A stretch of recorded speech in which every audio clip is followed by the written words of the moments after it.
If you are the governing party and you recognise that everything points to a loss, how do you keep going and how do you keep saying, well, look, no, we can do this, we are going to do this, because you know that you're not telling the truth and people listening to you know that you're not telling the truth. So you have to try and find a way to navigate that. Let's turn to Kate McCann, Times Radio's political editor. Morning, Kate.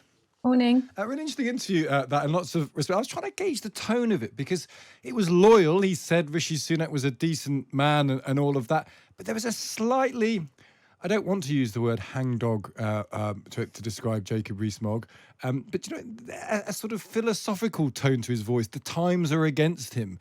Things have changed before. Maybe they'll change again. It wasn't an energised, we can fight back on this. It was a very reflective tone, I thought. What did you make of it?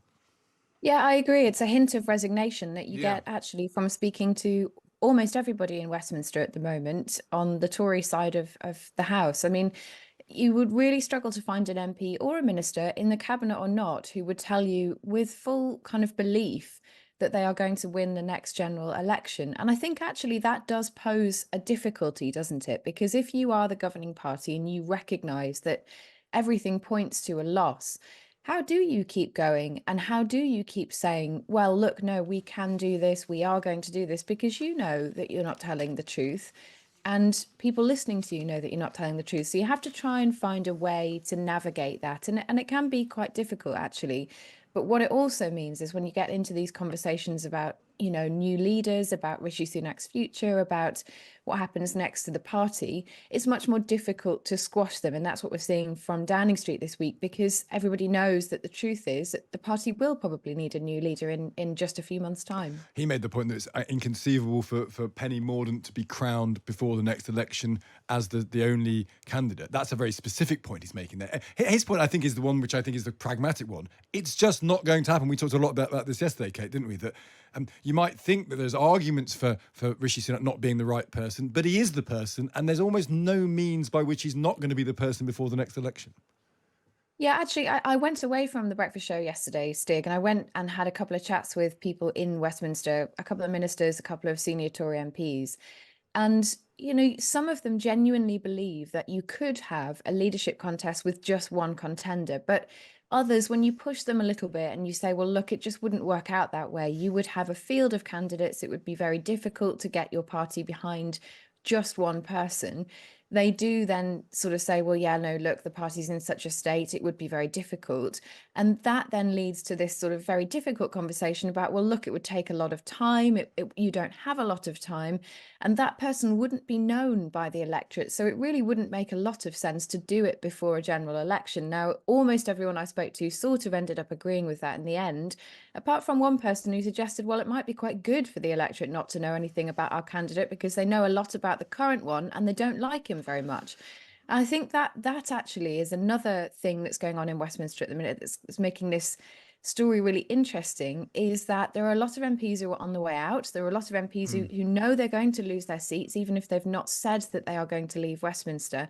And they're operating in a sort of last-ditch strategy, really, because they don't think they're coming back. And so they don't have a huge amount to try and protect the party if they were to come back to Westminster, because they just don't think they're going to. But they've got to find energy from somewhere, haven't we? Jonathan Gullis is quoted his WhatsApp message over the weekend. Enough of briefings to destabilise things or undermine the agenda /PM. The Tory, this is to Tory MPs, I'm effing bored of it. I'm working my arse off without having to go back and forth on doorsteps about the psychodrama. And ultimately, they've got to look people in the eye and say, vote for me, vote for us, we're going to win. They've got to find belief somewhere, haven't they? Otherwise, it becomes a self-fulfilling prophecy.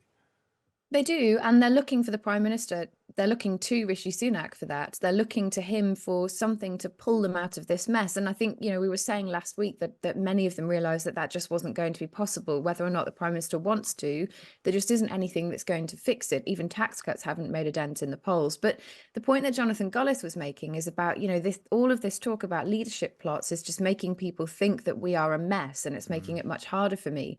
And the job of MPs in an election, particularly a party that looks like it's about to lose, is nigh on impossible. So that frustration is there too, this anger. And that is another reason why it would be very difficult to run a leadership contest that is simple, easy and quick. It's very, very unlikely that the party would be able to make that happen at this point. I think what's What's going to be interesting in the next couple of days, Stig, is this Rwanda plan and whether or not the government can actually get it through. I mean, it's going back to the Lords. You've been talking about that already this morning. It sounds like Labour are going to hold firm in the Lords and push again for the Commons to reconsider these amendments, which will be thrown out. But all the time this goes back and forth in what we call ping pong, it delays the government being able to get those flights off if they can indeed get them to leave the UK at all.